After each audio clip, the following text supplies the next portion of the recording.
இந்த தொகுதியை நான் தேர்ந்தெடுக்கல, மேலிடத்திலிருந்து இந்த தொகுதியில் போட்டியிட வேண்டும் என்று கேட்டார்கள்.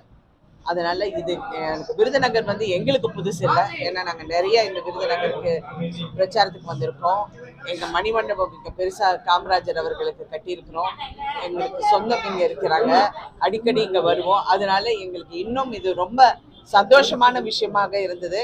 அது மட்டும் இல்லை, விருதுநகரில் செய்யறதுக்கு, அதாவது மக்களுக்காகவும் நிறைய விஷயங்கள் செய்யறதுக்கு நிறைய வாய்ப்புகள் இருந்தது.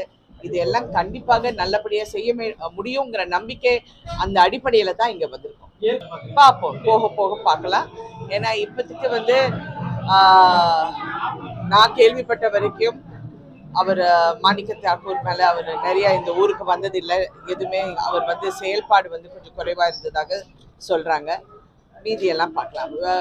விஜயகாந்த் பையன் வந்து என் பொண்ணு கூட படித்த பையன், எனக்கும் ஒரு மகன் மாதிரி தான். அதனால சின்ன பையன் நல்லா இருக்கணும், அவ்வளவுதான். சரி. ஆனா நீங்கள் பார்க்க வேண்டியது, இது வந்து முக்கியமான பாராளுமன்ற தேர்தல். இது வந்து சட்டமன்ற தேர்தல் இல்லை. பாராளுமன்றங்கிறது இங்க இருந்து நம்ம நாட்டுக்காக, நம்ம நாடு வந்து நமக்காக என்ன செய்யுங்கிறத நம்ம பார்க்கணும். இங்க வந்து சும்மா உங்களுக்கு பணம் கொடுக்குறேன் அது கொடுக்குறேங்கிறது கிடையாது.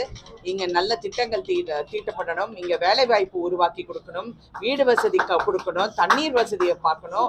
இங்க பட்டாசு தொழிலாளர்களுக்கும் பட்டாசு வியாபாரமும் இன்னும் மேம்படுத்த இன்னும் என்ன செய்ய முடியுங்கிறத பார்க்கணும். இந்த மாதிரி நிறைய விஷயங்கள் இருக்கு. அதுதான் எனக்கு இந்த தொகுதி வேட்பாளராக அது முக்கியமாக தெரிகிறது.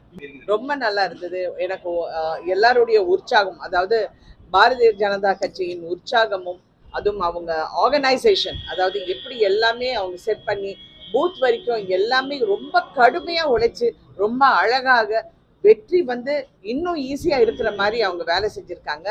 இன்னும் நம்ம கொஞ்சம் உழைக்கணும். அது உழைச்சா கண்டிப்பா ஒரு பெரிய வெற்றி.